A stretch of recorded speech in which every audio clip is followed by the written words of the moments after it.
বাঁচলে মামুনের জন্যই বাঁচবো, আর মরলে মামুনের জন্যই মরবো। ওর পোষায় নেই, আমাকে দিয়ে, আমার ওকে দিয়ে পোষায় নেই, চলে আসছি। আসলে বোকাচোদা কারে কইবেন? বোকাচোদা তো ওরা না, বোকাচোদা সাধারণ মানুষ। একদিকে লাইলা এসে বলতেছে যে বাঁচলে মামুনের জন্যই বাঁচবো, মরলে মামুনের জন্যই মরবো। আর অন্যদিকে মামুন বলতেছে যে আমাকে দিয়ে লাইলার চলে না, এই জন্য চলে আসছি। গত কয়েকদিন আগেও দেখবেন যে মামুন আর লাইলার ভিতরে সারাসারি হয়ে গেছে, গন্ডগোল হয়ে গেছে। মদ খেয়ে মামুন লাইলাকে মারধর করেছে, এই বিষয় নিয়েও অনেক ভিডিও হয়েছে, অনেক কিছুই আলোচনা হয়েছে। তারপর আবার একই জায়গায় দুজনকে দেখা গেছে। এখনো কি সেটাই হবে নাকি? তুমি প্লিজ বাসায় চলে আসো, এটা আসলে একদম আমি আর নিতেই পারছি না, সত্যি কথা। তুমি যেখানেই থাকো তুমি তাড়াতাড়ি চলে আসো, না হলে তুমি যে কোনো একটা খারাপ নিউজ কখনই শুনে ফেলতে পারবা। এই সময় কম, শুরু করো। শুরু তো করতে চাই, এরা কি ভিউসের জন্যই এরকম করতেছে নাকি সাধারণ মানুষকে বোকা বানাচ্ছে, সাধারণ মানুষের সাথে নাটক করতেছে, নাকি তাদের এটা নতুন কোনো অভিনয়, সেটাই তো বুঝতে পারতেছি না। মানুষের মায়ের চেয়ে কিন্তু কথার কষ্টটা অনেক বেশি। আমার ভুল হয়েছে, ক্ষমা করে দেন।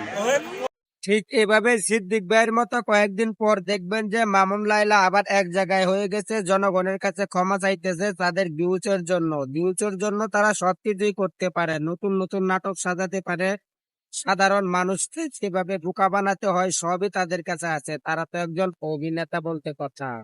নিঃসন্দেহে তুই ঠিক কথা বলেছিস। তোমার জন্যই বেঁচে আছি, আমি তোমার জন্যই বেঁচে থাকবো। আর তুমি যদি না থাকো তাহলে আমার আসলে বেঁচে থাকার কোনো মানেই হয় না। কেন আবার মামুনকে ছাড়া লাইলার ভিউজ আসে না? আর ভিউজ না আসলে তো ইনকাম হবে না, ইনকাম না হলে ফুটানি কোত্থেকে হবে? তাই তো মানুষকে বোকা বানানোর জন্য নতুন করে নাটক সাজিয়েছে এই দুইজন। গরমটা চলে গেলে দেখবেন যে আবার দুইজন এক জায়গা হয়ে ভিডিও শুরু করেছে, নতুন নতুন ভিডিও উপহার দিচ্ছে, আর মানুষদেরকে কিভাবে বোকা বানানো যায় নতুন কোনো ফন্দি করতেছে। 4 বছরে আমার পিছনে প্রায় 15-20 লাখ টাকা স্পেন্ড করছে। কিছুতে কিছু হইলে খোটা দেয়। ও আমাকে নিয়ে এত ছোট করে কথা বলে, যেগুলো আমি বলতে চাই না। এইগুলোর কারণে, এইগুলা ওর খারাপ চাটা আমি দেখছি, আমি জানি। তুমি সব কি বলছো? কি বলছে মানে বুঝতে পারছেন না? মামুন যে কথা বলেছে, ঘটনাটা যদি সত্যি হয়, মামুনের পিছনে যদি লাইলা 15 থেকে 20 লাখ টাকা ঢালে, তাহলে ফোঁটা দেওয়াটাই তো স্বাভাবিক।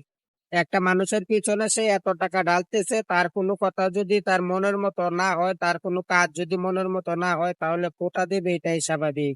অন্যের টাকা হজম করতে গেলে কিছু কথাও হজম করতে হবে। আপনি 10-এ 10 পাইছেন কেন? রাজকুমারের ওই গানটাতে শাকিব খান ভাইয়ের যে পারফরমেন্সটা, তার চেয়েও মামুনের পারফরমেন্সটা অনেক ভালো ছিল। আমার হোক আমার শেষ। কোনো কিছুতেই যখন কাজ হচ্ছে না, তখন লায়লা খালা মামুন ভাইয়াকে তেল মারতে শুরু করলো। সাকিব খানেরও উপরে নিয়ে গেছে প্রশংসা করে। যে গানের শুটিং করেছে সেই গানের শুটিং রাজকুমারকেও পিছে ফেলে দিয়েছে, এমন প্রশংসা করে তেল মারার চেষ্টা করেছে মামুন ভাইকে। সঠিক বলেছেন। লায়লা খালা যখন দেখতেছে যে মামুনকে তেল মেরে লাভ হচ্ছে না, তখন মামুনের মায়ের কাছে গিয়েছিল মামুনের মাকে তেল মারার জন্য। তো দেখা যাক তারপরেও তেল মারার পর কোনো কাজ হয় কিনা।